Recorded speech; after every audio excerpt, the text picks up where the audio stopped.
my dear UGC aspirants. In our last video, we have discussed around 50 MCQs from last year question papers. Now, today as well, I have brought few more such question answers for you all. So before we start our video of today, let me tell you that we have a WhatsApp group where we discuss all the MCQs. If you wish, you can join us to learn in a better and more efficient way. So here we will begin with today's video. Let's start. Question number 1. The Old Testament consists of dash books. Your options are 35, option B 39, option C 36 and option D 38. Your answer is option B 39. Let's see the highlighter. The Old Testament contains 39 Protestant, 46 Catholic or more Orthodox and other books. The Old Testament consists of many distinct books from various authors produced over a period of centuries. Christians traditionally divided the Old Testament into 4 sections. The first one is the first 5 books or Pentateuch or Torah.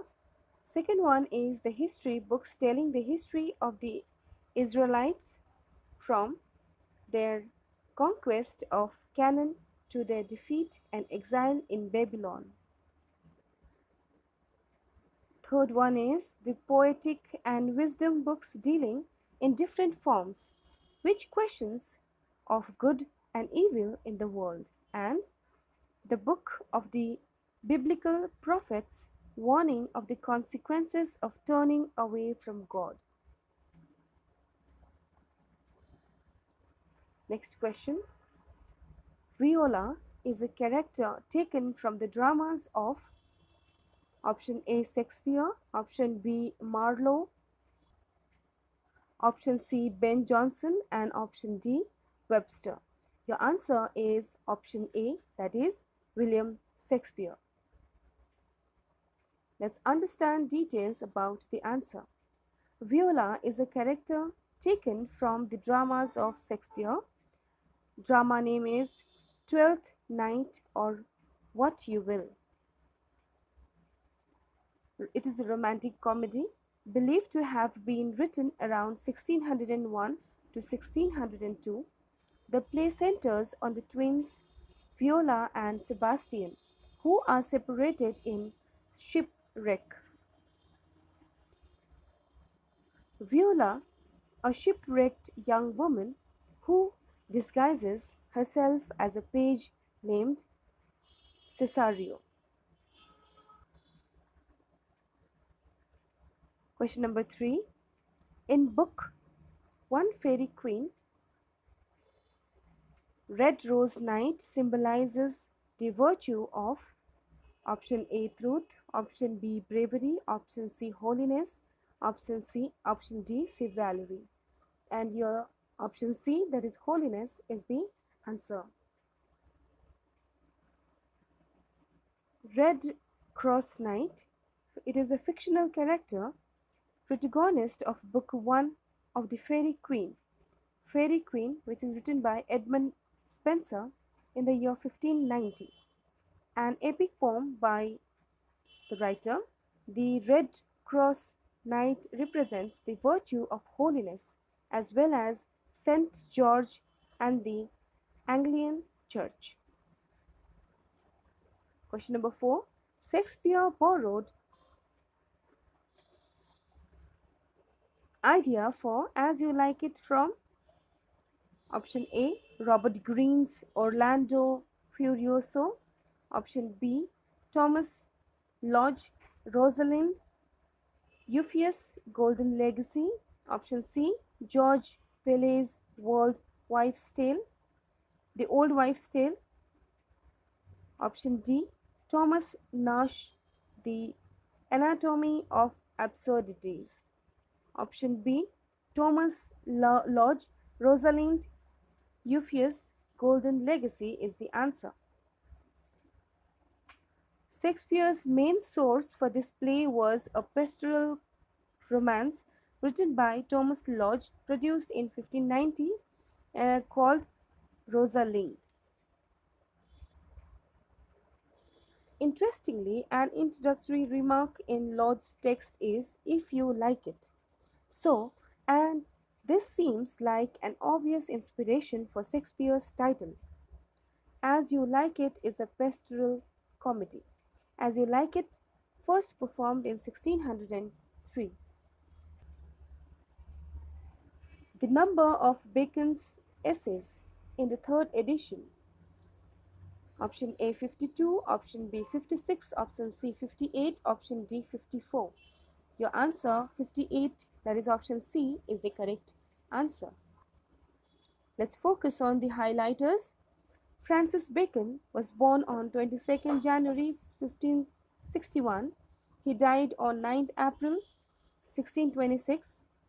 Also known as Lord Verulam, was an English philosopher and a statesman who served as Attorney General and as Lord Chancellor of England. While the original edition included 10 essays, a much enlarged edition, second edition, appeared in 1612 with 38 essays. Under the title Essays or Counsels, Civils and Moral, was published in 1625 with 58 essays. Friends, please keep these numbers in mind.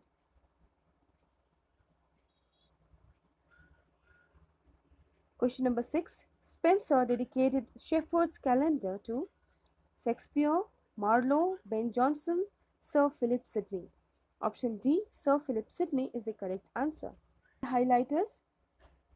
The Shepherd's Calendar, published in 1579, the term sarcasm is first recorded in English in Shakespeare's poem. It is an epic poem. The Shepherd's Calendar is a poem that consists of 12 eulogues. Each eclogue is named after a different month, which represents the turning of seasons. An eclogue is a short pastoral poem that is in the form of a dialogue or soliloquy. The Shepherd's Calendar was dedicated to Sir Philip Sidney, earning Spencer a mention in Sidney's Apology for Poetry in the year 1595. Let's move to the next question. Question number 7. The Comedy of Errors is a comedy of disguises,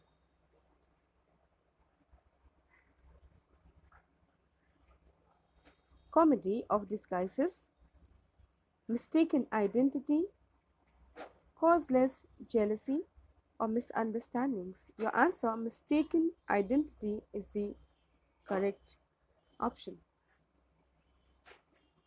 The Comedy of Errors is one of the William Shakespeare's early plays. It is his shortest play, one of his most farcical comedies, with a major part of humor coming from slapstick, and mistaken identity is addition to pun and wordplay. The Comedy of Errors is, along with the Tempest,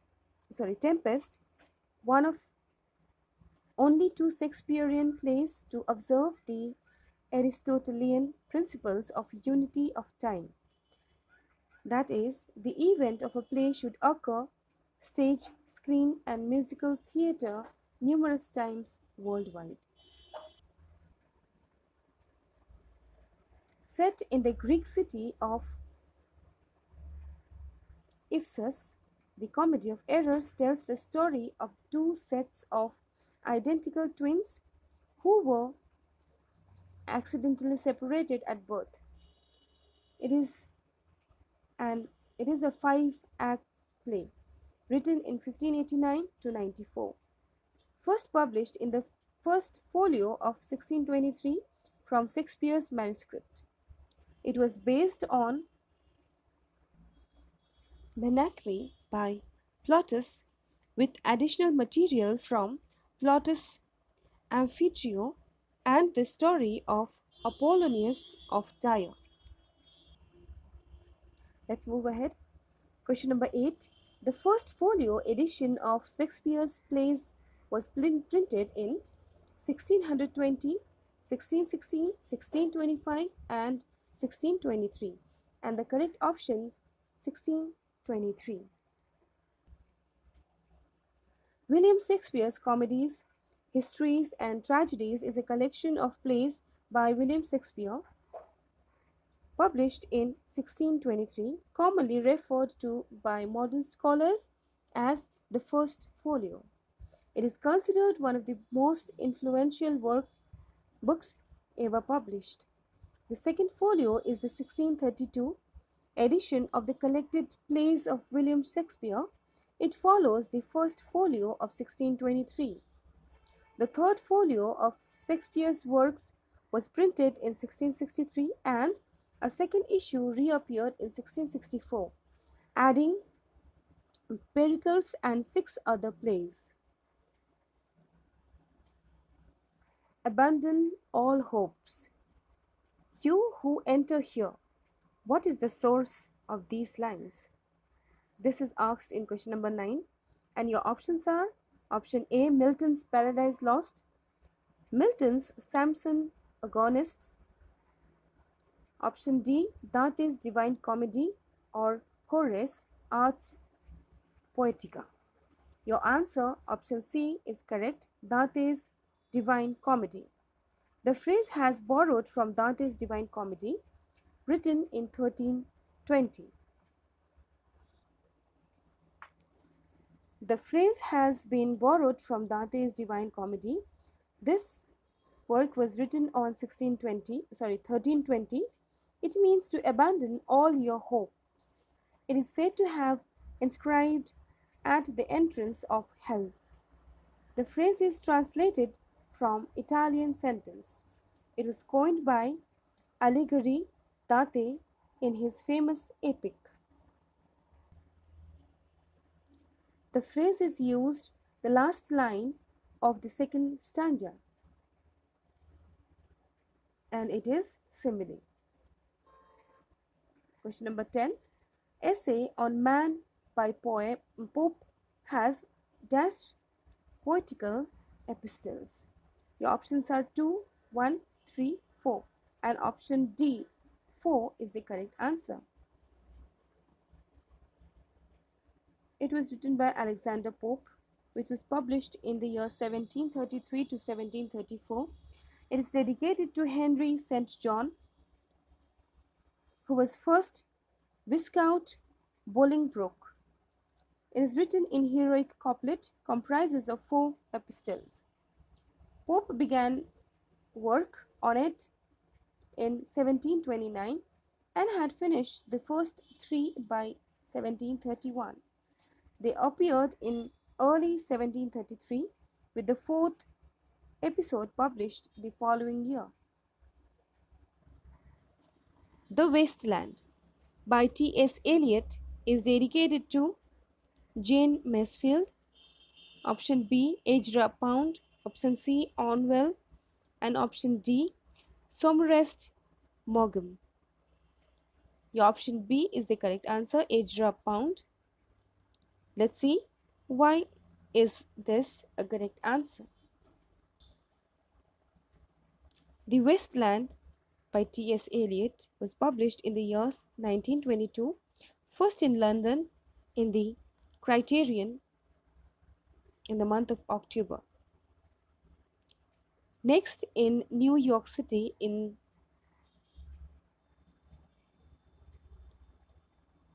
the Dial in the November month. And finally, in book form, the Footnotes by Eliot.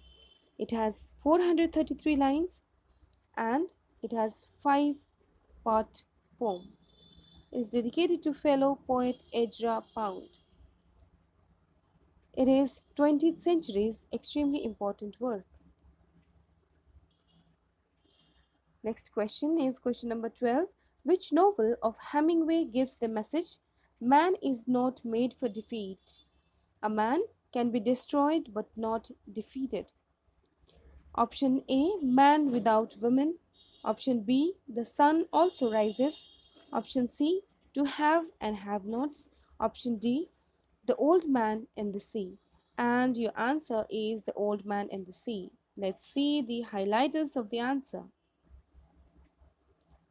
The Old Man and the Sea is written by Ernest Hemingway. It is a short heroic novel which was published in the year 1952 on 1st September. It is an epic, and it is a struggle between an old, seasoned fisherman and the greatest catch of his life.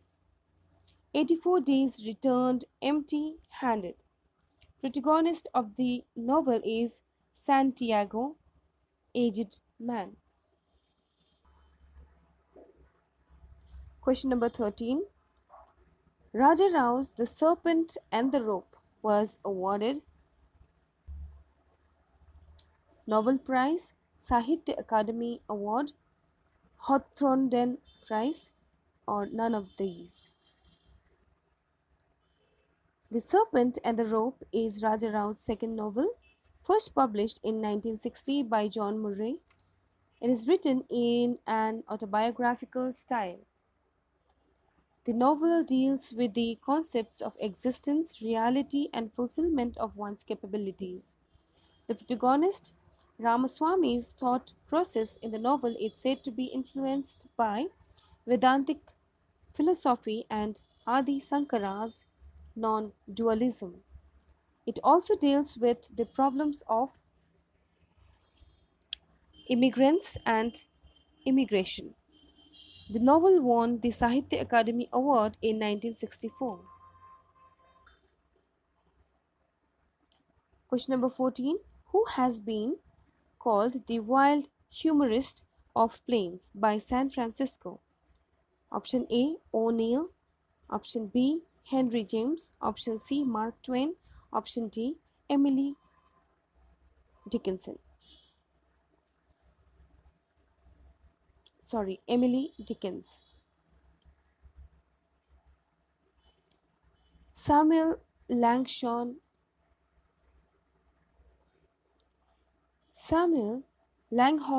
Clemens, known by his pen name Mark Twain.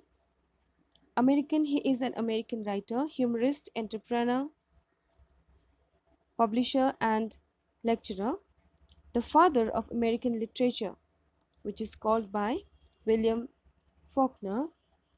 His pen name is Mark Twain.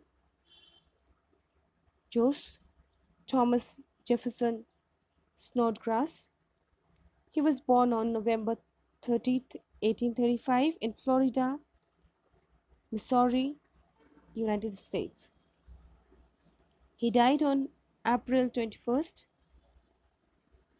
in the year 1910 at the age of 74 at Reading, Connecticut, United States.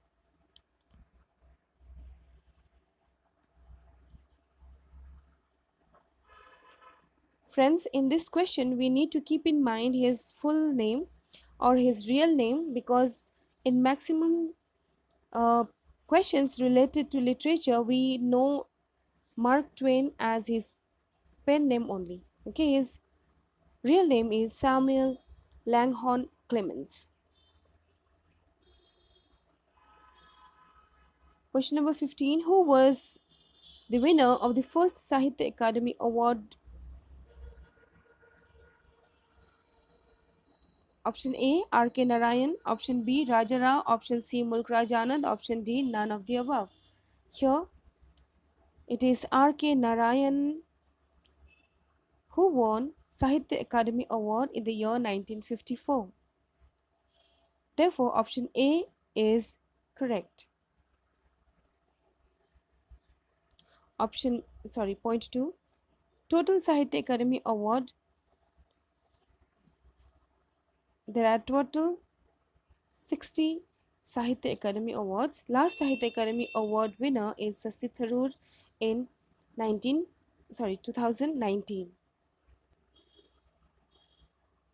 Question number 16. The figured streams in waves of silver rolled, and on their banks Augusta rose in gold. Augusta is a metaphor. Option A, simile. Option B, option C, allusion, and option D, hyperbole. Here, answer is allusion, that is option C. Let's understand what is an allusion. Allusion is a brief and indirect reference to a person, place, thing, or idea of historical, cultural, literary, or political significance. It does not describe in details the person or thing to which it refers. It is just a passing comment, and a writer expects the reader to possess enough knowledge to spot the allusion and grasp its importance in a text. Augusta is an allusion to Augusta Genobantia, the name of the Romans used for the city of London, according to the University of Toronto. Next question is question number 17. Arthur Miller wrote a screenplay especially for his wife Marilyn Monroe. Which is it? Options are option A, The Misfits, A View from the Bridge, After the Fall, All My Sons. Option D. So here your answer is option A, that is The Misfits. Let's see the highlighters. Arthur Miller full name is Arthur S. Miller. He is an American playwright born on October 17th, 1915 in New York, US. He died on February 10th, 2005 in Roxbury, Connecticut. Next highlighter is Miller wrote a screenplay, The Misfit, for his second wife, the actress Marilyn Monroe. They were married from 1956 to 1961. The Misfits, released in 1961, was directed by John Huston. Let's move to the next question, question number 18. Who was awarded Pulitzer Award for Poetry 4 times? Your options are option A, Walt Whitman, option B, Robert Frost, option C, Emerson, option D, Emily Dickinson. And your answer is option B, Robert Frost. Robert Frost won the Pulitzer Prize for Poetry 4 times from 1924 to 1943. Let's move to the next question. Question number 20. Elegy written in a country churchyards can loosely be divided into dash groups in stanzas. And your options are 6, 4, 5 and 7. The correct answer is option C, 5. Let's see the highlighters. 5 groups of stanzas. First group, stanza 15. Explore the landscape, the country graveyard and its sounds, terrain, flora and fauna, and most importantly, the physical and metaphorical style on which Gray's mediation will play out. Second group, stanzas of 6 and 7, briefly but emotionally describe the familial and rustic activities that the rude forefathers can no longer enjoy. Third group, stanza 818, the most sustained discussion of death as the great equalizer of social class. Gray explores the contrast between the wealthy classes and the common laborers, all of whom are made equal in death. Fourth group, stanzas 1923, center on the village's deceased rustic people and their inherent values as objects of memory. The last group, fifth group, stanzas 2432, includes the speaker's own epitaph and describes the speaker's meditation on how his poetic life will be remembered.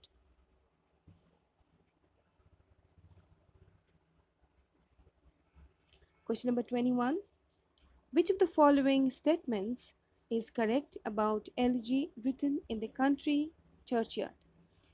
Your first statement is it is written in quatrains and the last three stanzas are printed in italic type and given the title the epitaph.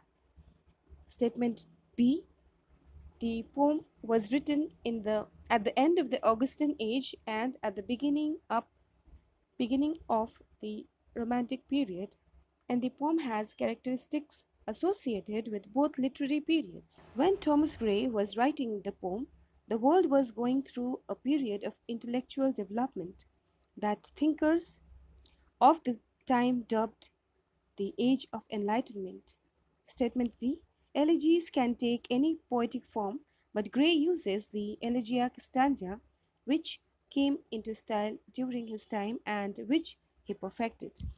Now here your options are option A, B is correct, option B, C is correct, C option all are correct, or D, A is correct. Here your answer is option C, all are correct. Let's move to the next question. Question number 22. Which of the following lines has an example of alliteration from Gray's elegy? The curfew tells the knell of parting day.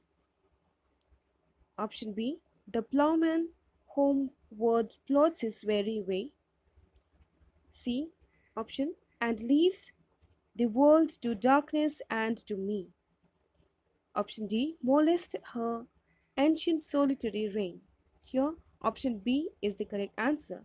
The ploughman homeward plods his weary way. Let's see the highlighters. Alliteration is the literary device here. The repetition of usually initial consonant sounds in two or more neighboring words or syllables are repeated. And here we find the same in option B. Let's see the question number 23. Which of the following statements is correct about the seasons? Option A. The Seasons was possibly the most popular poem written in the 18th century and was profoundly influential not only in description verse but in ode and a variety of other literary kinds. Next, statement B. The Seasons was the first sustained nature poem in English and concludes with a hymn to nature. Option C. Autumn consists of 1270 lines in 1730. In the 1746 edition of the Seasons, Thomson expanded the poem to a total of 1373 lines. Now your options are option A, all are correct, option B, A is correct, and option C, B statement is correct. And your answer is option A, all the statements are correct. Let's move to the next question.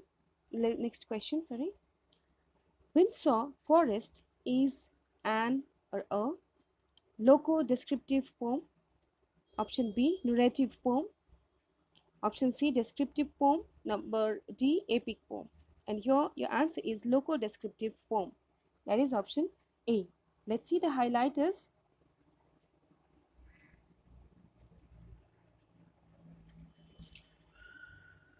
Topographical poetry or loco-descriptive poetry is a genre of poetry that describes and often praises a landscape or place. Topographical meaning relating to the arrangement or accurate representation of the physical features of an area.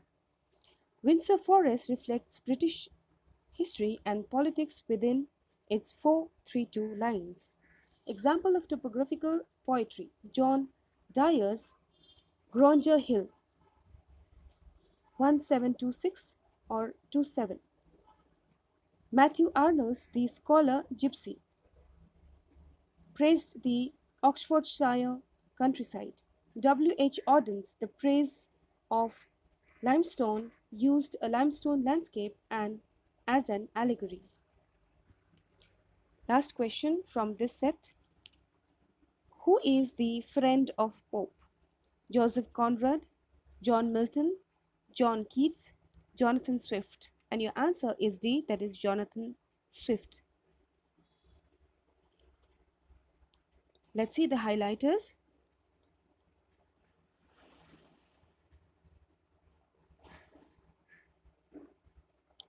Tory writers Jonathan Swift, Thomas Parnell, John Arbuthnot, who together formed the satirical Scribner's Club.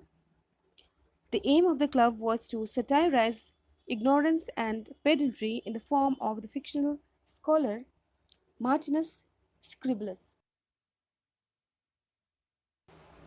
In another party, that is Whig writers, we find Joseph Addison and Richard Steele.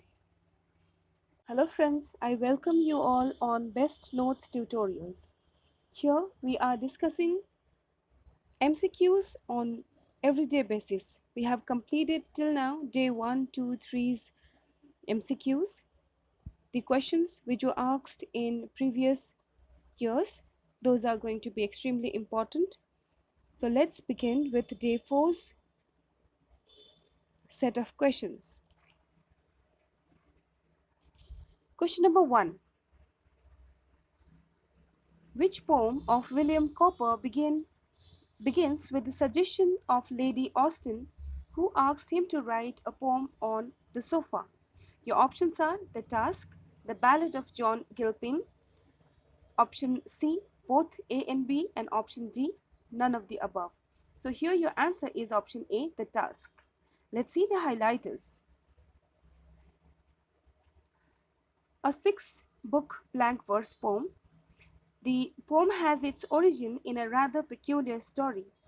Cowper, a man of a strong religious background and fervent personal belief, is challenged by a noble woman to write a poem.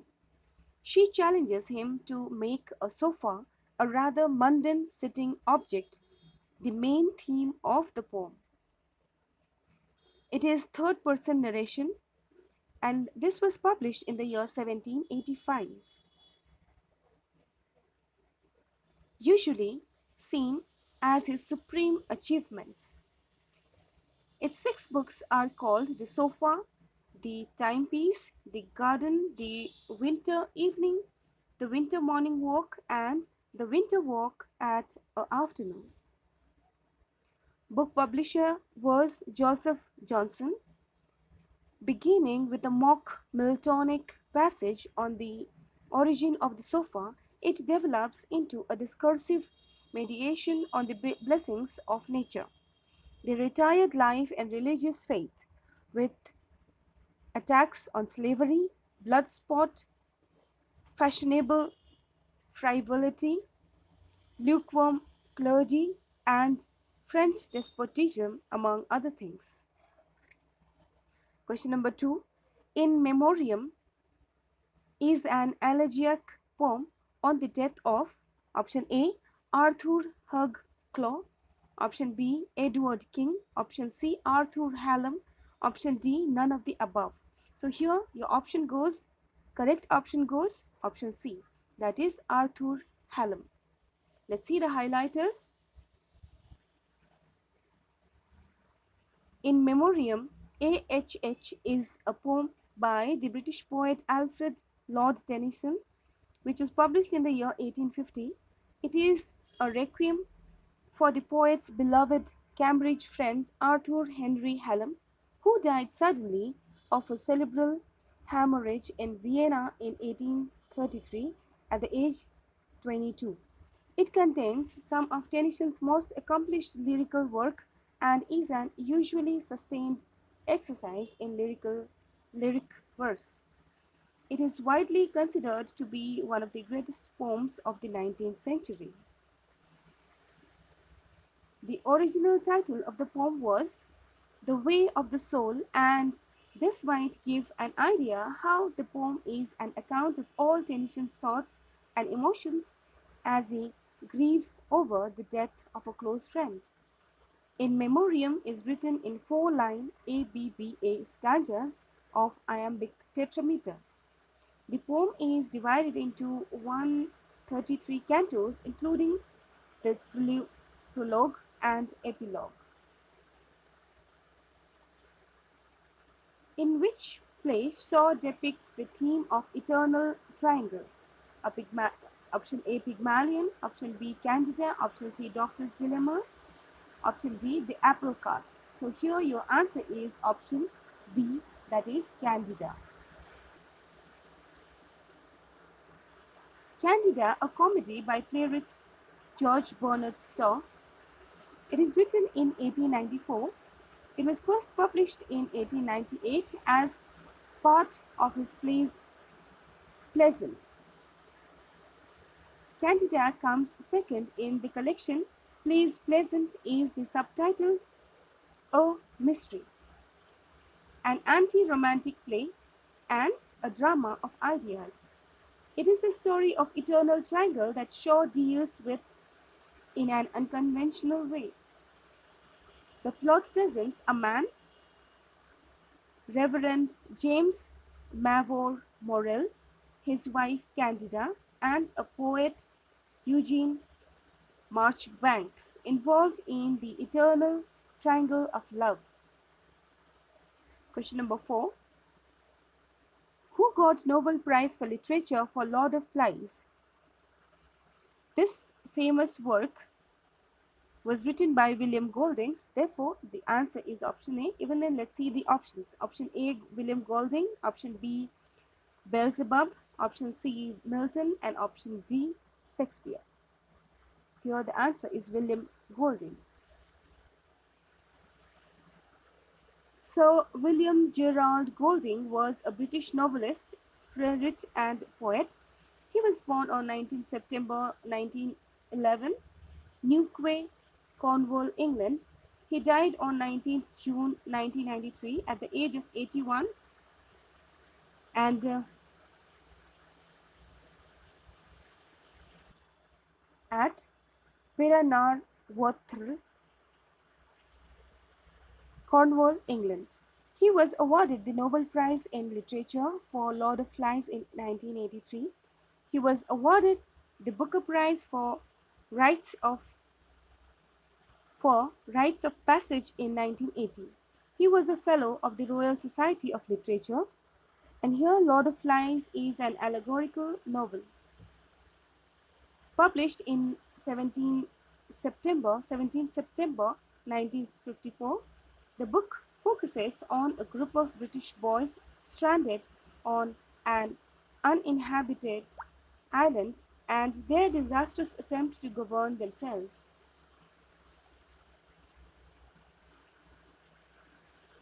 Themes include the tension between rational and emotional reactions and between morality and immorality. Next question, question number 5. The absurd theatre began in Germany, Ireland, Norway, and France. The answer is France. Let's see the highlighters. The term theatre of absurd was coined by the critic Martin Esslin in 1961 to describe the work of a number of primarily European playwrights, mostly written in 1950s and 1960s. The word derived from an essay from the French philosopher Albert Camus. The absurd theatre began in France.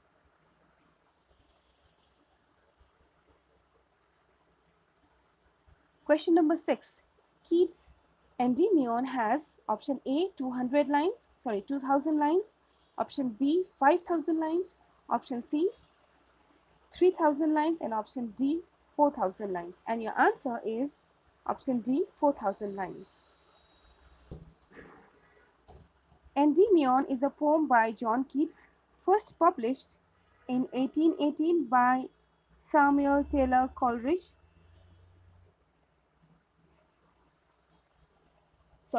Taylor and Hesse of Fleet Street in London. John Keats dedicated this poem to the late poet Thomas Chatterton. The poem begins with the line, "A thing of beauty is a joy forever." Here, rhymic couplets in iambic pentameter is also known as heroic couplet. Keats based the poem on the Greek myth of Endymion, the shepherd beloved of the moon goddess Selene. The poem is divided into 4 books, each approximately 1000 lines long. Question number 7. When was The Unfinished Dream from Kubla Khan published? Option A 1810, option B 1816, option C 1820 and option D 1821. Here option B is the correct answer, 1816. Kubla Khan, or A Vision in a Dream. It's a fragment. A fragment is a poem written by Samuel Taylor Coleridge, completed in 1797, published in 1816. The poem is divided into 3 irregular stanzas which move loosely between different times and places. Here, rhyme scheme varies from stanza to stanza. Question number 8. Who is Afraid of Virginia Woolf? Is written by Tennessee Williams, Arthur Miller, Edward Albee, and none of the above. Here, the answer is C. Edward Albee. Let's see the highlighters. Who is Afraid of Virginia Woolf is a play by Edward Albee, first staged in October 13, 1962. It examines the complexities of marriage of middle-aged couple Martha and George. The play is in 3 acts, normally taking a little less than 3 hours to perform, with 2 10-minute intermissions. The title is a pun on the song "Who is Afraid of the Big Bad Wolf" from Walt Disney's Three Little Pigs, substituting the name of the celebrated English author Virginia Woolf. Here, Martha and George repeatedly sing this version of the song throughout the play. Who is Afraid of Virginia Woolf won both the 1963 Tony Awards for Best Play and the 1962-63 New York Drama Critics Circle Award for Best Play. 3 acts: Act 1, Fun and Games; Act 2, Walpurgisnacht; and Act 3, The Exorcism. Question number 9. What are the last words of Vanity Fair? Shanti, Shanti, Shanti, Vanitas, Vanitatum, Amen, or Let It Be. Your option B, that is Vanitas, Vanitatum, is the answer. Vanity Fair is an English novel by William Makepeace Thackeray, which follows the lives of Becky Sharp and Emilia Sedley amid their friends and families during and after the Napoleonic Wars. It was first published as a 19-volume monthly series from 1847 to 48, carrying the subtitle "Pen and Pencil Sketches of English Society," reflecting both its satirization of early 19th century British society and the many illustrations drawn by Thackeray to accompany text. It was published as a single volume in 1848 with the subtitle "A Novel Without a Hero," reflecting Thackeray's interest regarding literary heroism.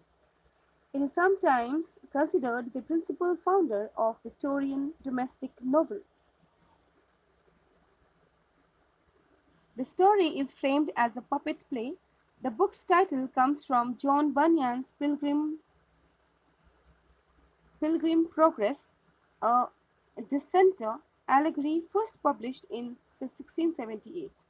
The novel at last concludes with a pessimistic statement of Vanitas Vanitatum. Question number 10. In his elegy, O Captain, my Captain, Whitman has mourned the death of option A. Abraham Lincoln, option B. Edward King, option C. Arthur Hugclaw, and option D. Arthur Hallam. So here option A Abraham Lincoln is the answer. O Captain, My Captain is an extended metaphor poem written in 1865 by Walt Whitman about the death of American President Abraham Lincoln.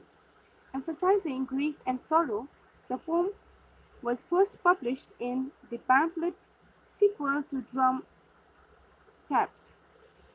It is as an elegy of mourning poem. In which work the character of Willie Loman appears? The Grass Menagerie, Farewell to Arms, Death of a Salesman, or Desire Under the Elms? Here the answer is option C, Death of a Salesman. Let's see the highlighters. Death of a Salesman is a 1949 stage play written by American playwright Arthur Miller. It won the 1949 Pulitzer Prize for Drama and Tony Awards Best Play. He is 63 years old and unstable, insecure, and self-deluded. Question number 12. Who is the author of the line, Shall I compare thee to a summer day? Options are Christopher Marlowe, William Shakespeare, John Keats, and option D, Robert Browning. So here the answer is William Shakespeare. The line occurs in Sonnet 18, opening line. William Shakespeare, English playwright, poet, and actor, widely regarded as the greatest writer in the English language and the world's greatest dramatist. He is often called England's national poet and the Bard of Avon. He has written 39 plays, 154 sonnets, and 2 long narrative poems. He was born on 26 April 1564 at Stratford-upon-Avon, Warwickshire, England. He died on 23 April 1616 at the same place where he was born, that is, Stratford, Warwickshire, England. Which of the following works does not belong to John Webster? Women Beware Women, The White Devil, The Duchess of Malfi, The Devil's Law Case, and here the option A is the answer, that is Women Beware Women. Women Beware Women is a Jacobean tragedy written by Thomas Middleton. It was first published in the year 1657. Women Beware Women tells the story of Bianca, a woman who escapes from her rich home to elope with a poor Leontio, and it's a tragedy. The setting is in Florence. Options B, C, D is written by John Webster. Let's move to the next question. Question number 14. Samuel Butler's Hudibras. It is option A, a comedy of manners in 2 acts.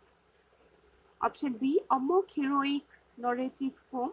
Option C, a novel set in rural background. Option D, an essay dealing with social reforms. Here, the answer is option B, a mock heroic narrative poem. Let's see the highlighters. Hudibras is an English mock heroic narrative poem from the 17th century written by Samuel Butler. The work is a satirical polemic upon Roundheads, Puritans, Presbyterians, and many of the other factors involved in the English Civil War. The title comes from the name of a knight in Edmund Spenser's The Faerie Queene, who is described as not so good of deed as great of name, and more huge is the strength than wise in work.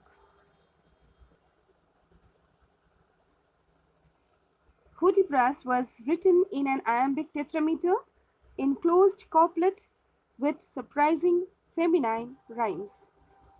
The work was published in 3 parts, each divided into 3 cantos with some additional heroic epistles. During the Civil War and published in 3 parts in 1663, 1664 and 1678, with the first edition encompassing all 3 parts in 1684. It is possible that a 4th part was planned, which would have given the work 12 parts in imitation of Virgil's Aeneid. Let's move to the next question.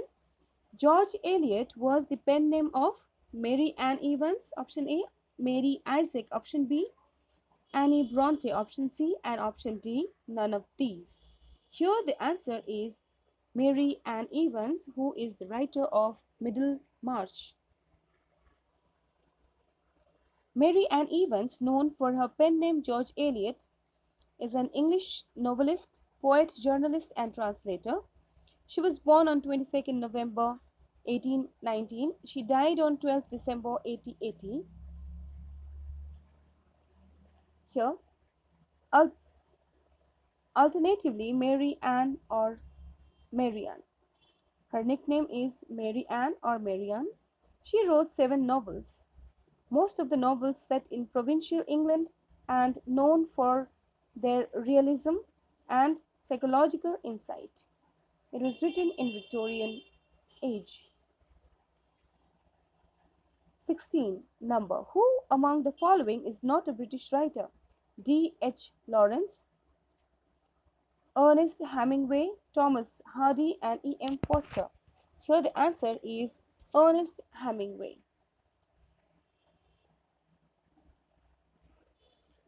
Ernest Miller Hemingway was an American journalist, novelist, short story writer, and sportsman. He won the Nobel Prize in Literature in 1954. He published 7 novels, 6 short story collections, and 2 non-fiction works. Born on July 21st, 1899 at Oak Park, Illinois, US. He died on July 2nd, 1961 at the age of 61 at Ketchum, Idaho, US. He won Pulitzer Prize for Fiction in the year 1953. L'Allegro means silent man, greedy man, lazy man, and cheerful man. Your answer is cheerful man, happy man. L'Allegro is a pastoral poem by John Milton, published in 1645 poems. L'Allegro, which means the happy man, in Italian. Question 18. James Thomas wrote The Castle of Indolence in blank verse, heroic couplet, Spenserian stanza, and octosyllabic couplet. Here your answer is option C. And let's see the highlighters. The Castle of Indolence is a poem written by James Thomson, a Scottish poet of the 18th century in 1748. The poem, written in a Spenserian stanza. Oliver Goldsmith's first poem, The Travellers, is written in blank verse, heroic couplet, octosyllabic couplets, or terza rima. Here the answer is heroic couplet. The Traveller, or a Prospect of Society, is a philosophical poem by Oliver Goldsmith. In heroic verse of an Augustan style, discusses the causes of happiness and unhappiness in nations.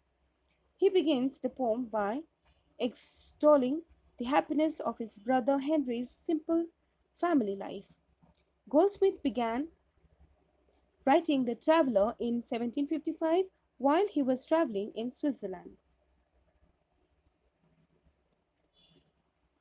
Question number 20. Who called the 19th century the age of prose and reason? Dryden, option B Johnson, option C Arnold, option D T.S. Eliot. And your answer is Arnold, Matthew Arnold. Let's focus on highlighters. Matthew Arnold stated that the 18th century was the age of prose and reason. It is so because no good poetry was written at that age and poetry itself became prosaic. The 18th century is also referred as the Augustan Age or Neoclassical Age. Who was the national poet of Scotland? William Blake, Robert Burns, Walt Whitman, or Thomas Chatterton? Here the answer is Robert Burns.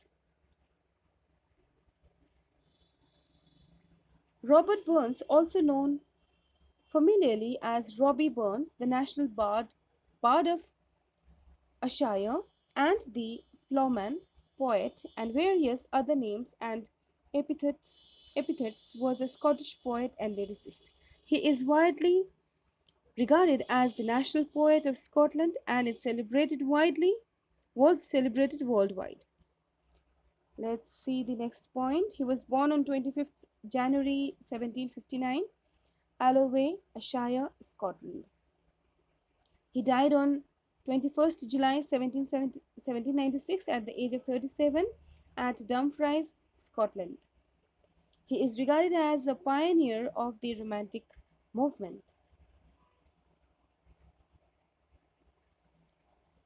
Johnson wrote a play to pay for the charges of his mother's funeral. Which one? Here, option A is Irene, option B, Rasselas, option C, The Life of Savage, option D, Shakespeare. The history of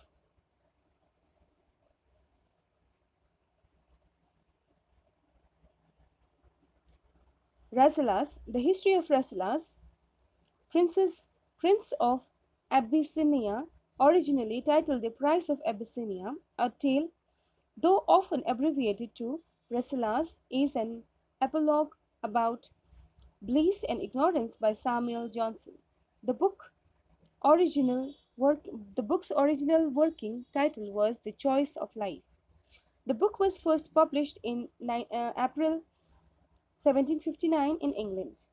At the age of 50, Johnson wrote the piece in only 1 week to help pay cost of his mother's funeral, intending to complete it on 22nd January 1759, the eve of his mother's death. The Way of the World, written in 1700, 1701, 1755 and 1800. The correct option is option A, that is 1700. Let's see the highlighters. The Way of the World is a play written by the English playwright William Congreve. It premiered in early March 1700 in theatres in Lincoln's Inn Fields in London. It is widely regarded as one of the best Restoration comedies and is still occasionally performed. Initially, however, the play struck many audience members as continuing the immorality of the previous decades and was not well received. It was set in London. Dr. Johnson has written about lives in his Lives of the Poets. Option A 50, 51, B option C 52 and option D 53. Here the answer is 52.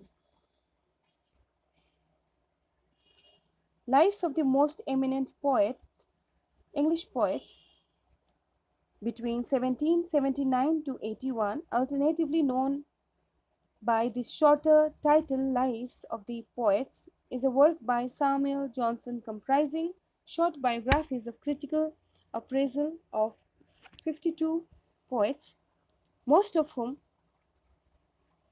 lived during the 18th century. They were arranged approximately by date of death.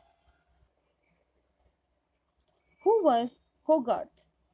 A poet, essayist, scientist, painter. Here option D, a painter is the correct answer.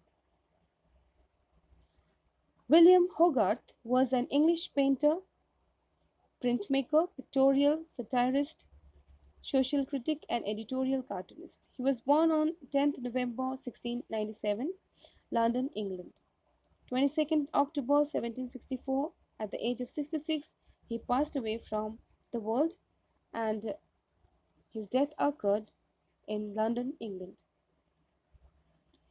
Patron was Mary Edwards, who lived 1705 to 1743. Friends, by this we have completed day 4's MCQs as well. There is a good news that now you can get PDF from us, and you can join a WhatsApp group as well. If you wish, you can contact me in this number, which is being highlighted here. My name is Roshni, and you can make a call to me in this number. Thank you so much. All the best for your upcoming examinations. We wish you success wholeheartedly. Thank you.